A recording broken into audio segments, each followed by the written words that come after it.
This is Keep the Faith Ministry News. I'm Hal Mayer. Pope Francis will directly challenge the American idea of God-given rights in the Declaration of Independence, says Jeffrey Sachs, a top advisor to the Vatican. Sachs is also a special advisor to the United Nations and director of the Earth Institute at Columbia University. His remarks were published in the Jesuit publication America. He ridiculed the United States as a society in thrall to the outmoded idea of unalienable rights to life, liberty, and the pursuit of happiness. He says Pope Francis will urge that the path to happiness lies not solely or mainly through the defense of rights, but through the exercise of virtues, most notably justice and charity. Sachs and the Vatican are collaborating in a global campaign to increase the power of global organizations and movements. Sachs knows that the U.S. Declaration of Independence and the U.S. Constitution stand in the way of what globalists want to achieve, a global society in which everyone lives according to international standards and development. He believes that individual rights must be sacrificed for the greater good, a typical Roman Catholic mantra.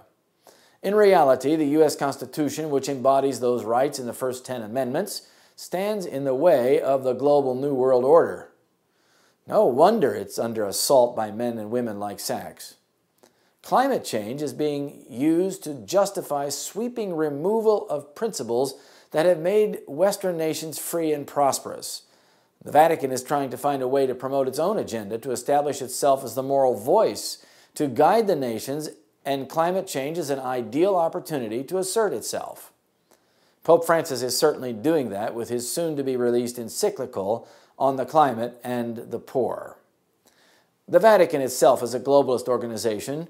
Collaborating on climate change is a way to get secularists and atheists, as well as religious people of all types, to join with the Vatican in a global issue and promote its goals. Sachs was a featured speaker at a Vatican summit April 28, 2015 on climate change. He said he was thrilled to be at the Vatican discussing moral dimensions of climate change and sustainable development.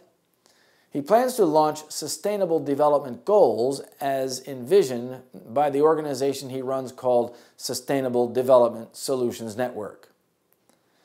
The Voice of the Family, a group representing pro-life and pro-family Catholic organizations from around the world, says the network's Sustainable Development Goals, or SDGs, contains provisions that are radically antagonistic to the right to life from conception to natural death, to the rights and dignity of the family, and to the rights of parents as the primary educators of their children. Sachs says that in September, the Pope will call on the world at the United Nations to join the crusade for a new world order. In July, the UN will sponsor a Financing for Development conference to develop various tax proposals, and in December, a conference in Paris to complete a new climate change agreement. Note how rapidly this issue is moving under Vatican guidance and promotion.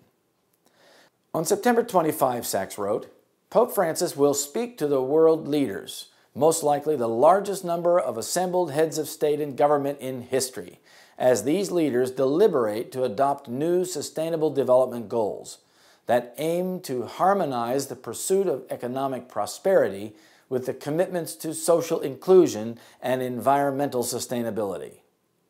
That's global speak for world government that centralizes planning, removes individual rights, and requires submission to globalist objectives. Notice that the Vatican has placed itself right at the center of it.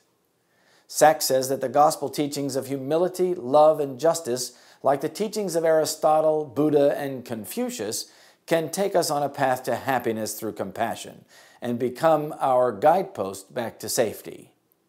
In order to bring people from multiple religions together, Pope Francis and the Vatican will provide a religious face to help bring about world government in the name of climate change. And all the world wondered after the beast. Revelation 13, verse 3. This is Keep the Faith Ministry News. Thank you for watching.